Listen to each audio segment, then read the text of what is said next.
ओम शांति। आज 16 अप्रैल 2022 की साकार मुरली। आज बाबा ने कहा, मीठे बच्चे, 21 जन्मों की राजाई लेनी है तो ज्ञान धन का दान करो, धारणा कर फिर दूसरों को भी कराओ। प्रश्न, चलते चलते ग्रहचारी बैठने का मुख्य कारण क्या है? उत्तर, श्रीमत पर पूरा नहीं चलते, इसलिए ग्रहचारी बैठ जाती है। अगर निश्चय बुद्धि हो, एक ही मत पर सदा चलता रहे तो ग्रहचारी बैठ नहीं सकती, सदा कल्याण होता रहे। देरी से आने वाले भी बहुत आगे जा सकते हैं। सेकंड की बाजी है। बाबा का बने तो हकदार बने, सुख घनेरे का वर्षा मिल जाएगा, परंतु श्रीमत पर सदा चलते रहे। गीत है, तू प्यार का सागर है। ओम शांति।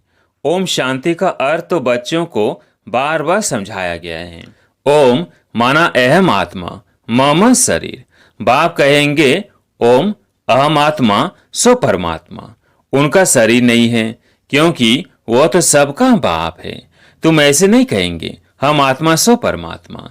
ये तो ठीक है, अहम आत्मा परमात्मा की संतान है, बाकी अहम आत्मा सो परमात्मा कहना एकदम रॉन्ग हो जाता है। तुम बच्चे बाप को जानते हो, ये समझते हो कि यह पुरानी दुनिया है, नई दुनिया सतयुग को कहा जाता है, परंतु सतयुग कब होता है यह वो बेचारे नहीं जानते। समझते हैं कलयुग तो अभी बाकी 40,000 वर्ष है।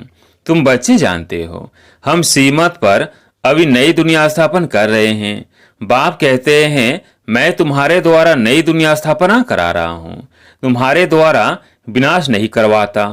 वही तुम शिव शक्तियां प्रजापिता ब्रह्मा की मुख वंशावली अहिंसक शक्ति सेना हो। तुम ही हो जो बाप से वर्षा पाने के अधिकारी हो। तुम ब्राह्मणों को ही श्रीमत मिलती है। तुम काम विकार को जीतते हो, तभी यहाँ जो आते हैं उनसे पूछा जाता है कि अगर काम विकार पर जीत पाई हो तो बाप से मिलना। मोतेले और सोतेले होते हैं। मोतेले कब विकार में नहीं जा सकते। अभी हमको बाप मिला है जो ज्ञान का सागर है। कृष्ण को ज्ञान का सागर नहीं कहेंगे। शिव बाबा की महिमा और देवताओं की महिमा एकदम अलग है। देवताओं की महिमा है संपूर्ण निर्विकारी। शिव बाबा को कहा जाता है मनुष्य सृष्टि का बीज रूप, सचित आनंद स्वरूप, ज्ञान का सागर।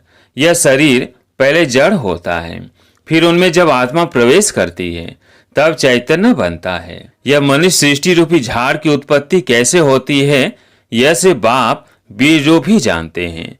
वो तुमको ज्ञान दे रहे हैं। बाबा कहते हैं तुमको थोड़ा भी ज्ञान देता हूं तो तुम पुरानी दुनिया से नई दुनिया में चले जाते हो।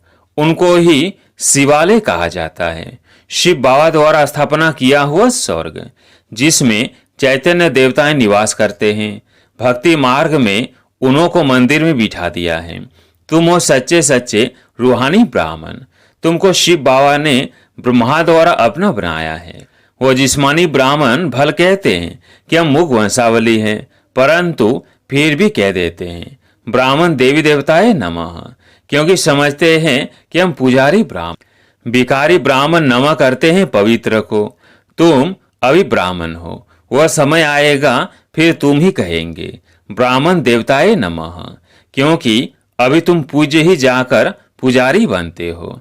यह बड़ी गुह्य रमणीक बातें हैं। जो श्रीमत पर चलने वाले हैं वो इस रीति धारण कर और करा सकते हैं। जैसे बैरिस्टर सर्जन जितना पढ़ते हैं उतनी दवाइयां वह पॉइंट से बुद्धि में रहती हैं। नाम तो वकील होगा, परंतु कोई लखपति और कोई की कुछ भी आमदनी नहीं होगी। यहाँ भी नंबरवार दान करते हैं तो उनको एवजा मिलता है। तब कहा जाता है धन दिए धन ना खोटे। वहाँ दान करते हैं तो अल्पकाल के लिए दूसरे जन्म में मिलता है। शाहूकार के घर में जाते हैं, यहाँ तो एक ही जन्म के लिए राजा के अधिकारी बन जाते हैं। तुमको सब पॉइंट्स भी नोट करनी है। तुमको कागज पर देख भाषण नहीं करना है, परंतु बुद्धि में रख भाषण करना है। जैसे शिव बाबा ज्ञान का सागर पतित पावन है, ऐसे तुम बच्चों को भी बनना है। एक बच्ची ने लिखा कि हमारा बाप टीचर था, आप भी हमारे बाप टीचर हो। वो है हद का और यह है बेहद का। बेहद का बाप बेहद की बातें सुनाता है। हद का बाप हद की बातें सुनाते हैं। वह है हद का सुख देने वाला। हद की सेवा करने वाले सर्वोदया नाम रखते हैं। यह भी झूठ। सर्व माना सारी दुनिया पर तो दया नहीं करते। बाप ही हैं जो सर्व पर दया कर पावन बनाते हैं। तत्वों को भी पावन बनाते हैं। एक ही दुनिया होती है, वही फिर नई सो पुरानी बनती है। भारत ही स्वर्ग था, भारत ही नर्क है। ऐसे नहीं बौद्धी खंड क्रिश्चियन खंड कोई स्वर्ग था। एक बाप ही सबको दुख से छुड़ाने वाला हेवनली गॉड फादर है। लिबरेटर भी है, गाइड भी है। उनको सब याद करते हैं। बाप कहते हैं, बच्चे टाइम बहुत थोड़ा है, अभी देश सहित सबसे बुद्धि योग हटाओ। अब हम अपने बाप के पास ही जाते हैं, फिर आकर राज्य करेंगे। मुख्य हीरो एंड हीरोइन का पार्ट तुम्हारा है। यथा माँ बाप तथा बच्चे सब पुरुषार्थी हैं। पुरुषार्थ कराने वाला एक ही परम पिता परमात्मा अति प्यारा है। भक्ति मार्ग में भी उनको याद करते हैं, परंतु उनको जानते नहीं। ऋषि मुनि आदि भी कहते थे रचता और रचना बेअंत बेअंत है। तो आजकल के गुरु कैसे कहते हम ही परमात्मा हैं। देलवाड़ा मंदिर में आदि देव का चित्र है, नीचे काला दिखाते हैं। फिर अचल घर में सोने का रखा है, नीचे तपस्या कर रहे हैं, ऊपर स्वर्ग है। यह हमारा यादगार। पतितों को पावन बनाते तो संगम हुआ ना, भक्ति मार्ग वाले भी होंगे। बाबा इस शरीर द्वारा अपना जड़ मंदिर यादगार भी देखते हैं, समझाते हैं। मैं देखता हूँ ये हमारे यादगार बने हुए हैं, तुम भी अपना यादगार देखो। पहले तुम नहीं जानते थे कि हमारा यादगार है, अभी जानते हो। तुम जो पूज्य देवता थे सो पुजारी बने हो। हम सो देवता, हम सो क्षत्रिय। हम सो का अर्थ भी तुम ही जानते हो। नई दुनिया सो पुरानी कैसे बनती है, नई बने तब पुरानी का विनाश हो। ब्रह्मा द्वारा स्थापना तो जरूर यहाँ होनी चाहिए। प्रजा यहाँ रचते हैं। सूक्ष्म वतन में तो ब्रह्मा अकेला बैठा है। रचना रचकर पूरी की तो फरिश्ता बन गए। तुम हो प्रजापिता ब्रह्मा, मुख वंशावली ब्राह्मण कुलभूषण। सर्वोदय लीडर वास्तव में तुम ही हो। श्रीमत से तुम अपने पर भी दया करते हो तो सर्व पर भी दया करते हो। श्री श्री शिव बाबा बैठ तुमको श्री बनाते हैं। श्री श्री वास्तव में एक को ही कह सकते हैं। पतित पावन सर्व का सदगति दाता एक ही है। बाकी यह असत्य झूठी दुनिया। इसमें जो कुछ बताते हैं वो झूठ ही झूठ है। रचता और रचना के बारे में ही झूठ बताते हैं, बाबा सच बताते हैं। इसको सत्यनारायण की कथा कहा जाता है। तुम ज्ञान से देखो क्या से क्या बन रहे हो। श्रीमत पर जितना चलेंगे उतना ऊंच पद पाएंगे। बेहद के बाप से बेहद का वर्षा लिया जाता है, इसलिए श्रीमद् भगवद गीता कहा जाता है। बाकी शास्त्र है उनकी रचना। गीता माय बाप है। गीता खंडन करने से वर्षा किसको भी नहीं मिलता। यह बातें तुम बच्चे ही जानते हो। ऐसे भी नहीं कि जो पुराने हैं वही होशियार होंगे। कई नए पुराने से भी तीखे जाते हैं। देरी से आने वाले भी ऊंच पद पा लेंगे। सेकंड की तो बाजी है। बाबा का बना और हकदार बना। अगर कोई ठहर नहीं सकते तो बाबा क्या करे। निश्चय बुद्धि हो, श्रीमत पर चले तो बस। जैसे उस कमाई में दशा बैठती है वैसे यहाँ भी दशाएं बैठती हैं। गराचारी भी बैठ जाती है क्योंकि श्रीमत पर नहीं चलते। बाकी है बिल्कुल सहज बात। बाबा मम्मा का बच्चा बना तो सुख घनेरे का वर्षा मिलता है। एक की मत पर चलने से ही कल्याण है। जिसको तुमने आधा कल्प याद किया अभी वह तुमको मिला है, तुमको पकड़ लेना चाहिए। इसमें मुझते क्यों हो। बाबा कहते हैं फिर से ड्रामा अनुसार राज्य भाग्य देने आया हूँ। मेरी मत पर चलना होगा। बुद्धि से मुझे याद करो और कोई तुमको तकलीफ नहीं देता हूँ। स्वर्ग का वर्षा भी तुम पाते हो। कल स्वर्ग था, आज नरक है, अभी फिर स्वर्ग बनना है। कल यहाँ मालिक थे, आज बेगर बने हो। प्रिंस और बेगर बनने का यह खेल है। कितनी सहज बात है। देही अभिमानी नहीं बनते, इसमें ही मेहनत है। सन्यासी लोग कहते हैं तुम्हें क्रोध आता है तो तुम मुख में मुलहरा अर्थात ताबीज डाल दो। यह दृष्टांत सब इस समय के हैं।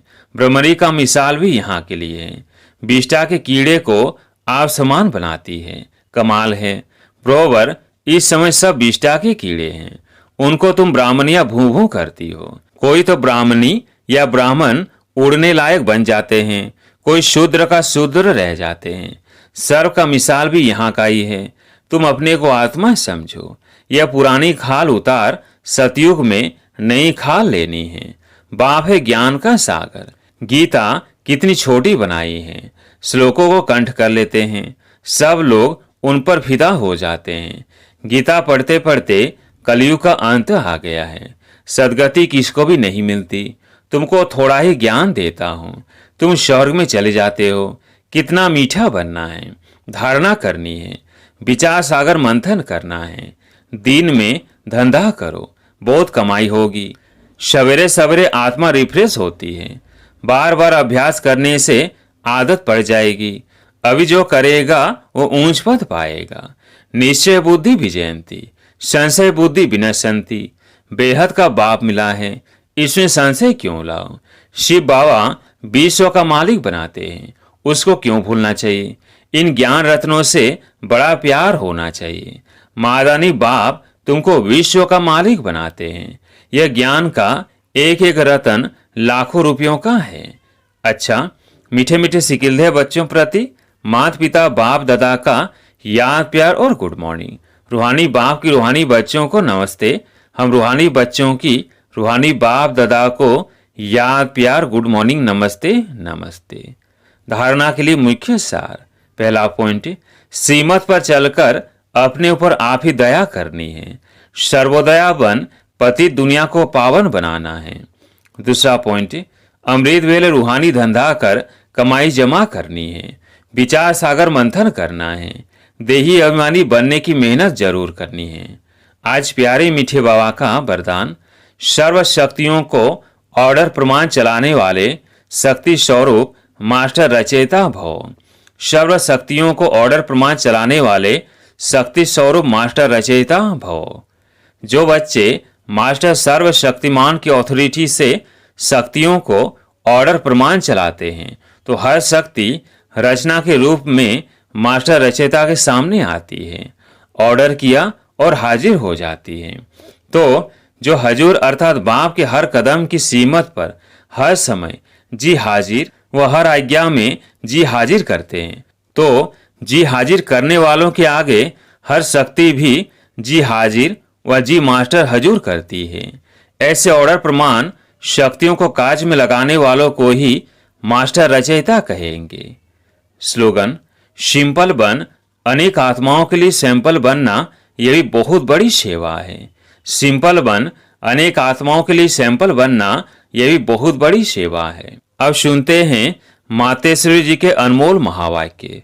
हेडलाइन, डायरेक्ट ईश्वरीय ज्ञान से सफलता। हमें यह जो अविनाशी ज्ञान मिल रहा है, यह डायरेक्ट ज्ञान सागर परमात्मा द्वारा मिल रहा है। इस ज्ञान को हम ईश्वरीय ज्ञान कहते हैं, क्योंकि इस ज्ञान से मनुष्य जन्म जन्मांतर दुख के बंधन से छूट जाते हैं, कर्म बंधन में नहीं आते। इसलिए ही इस ज्ञान को अविनाशी ज्ञान कहा जाता है। अब यह ज्ञान सिर्फ एक ही अविनाशी परम पिता परमात्मा द्वारा हमें प्राप्त होता है, क्योंकि वह खुद अविनाशी है। बाकी तो सब मनुष्य आत्माएं जन्म मरण के चक्र में आने वाली है। इसलिए उनसे मिला हुआ ज्ञान हमें कर्म बंधन से छुटकारा देने वाला नहीं है। इस कारण उन्हों के ज्ञान को मिथ्या ज्ञान अथवा विनाशी ज्ञान कहेंगे। लेकिन यह देवताएं सदा अमर हैं, क्योंकि उन्होंने अविनाशी परमात्मा द्वारा यह अविनाशी ज्ञान प्राप्त किया है। तो इससे सिद्ध है कि परमात्मा भी एक है, तो उसका ज्ञान भी एक है। इस ज्ञान में दो मुख्य बातें बुद्धि में रखनी है। एक तो इसमें विकारी कलियुगी संगदोष से दूर होना है, और दूसरी बात कि मलेच्छ खान पान आदि की परहेज रखनी है। इस परहेज रखने से ही जीवन सफल होती है। अच्छा, ओम शांति।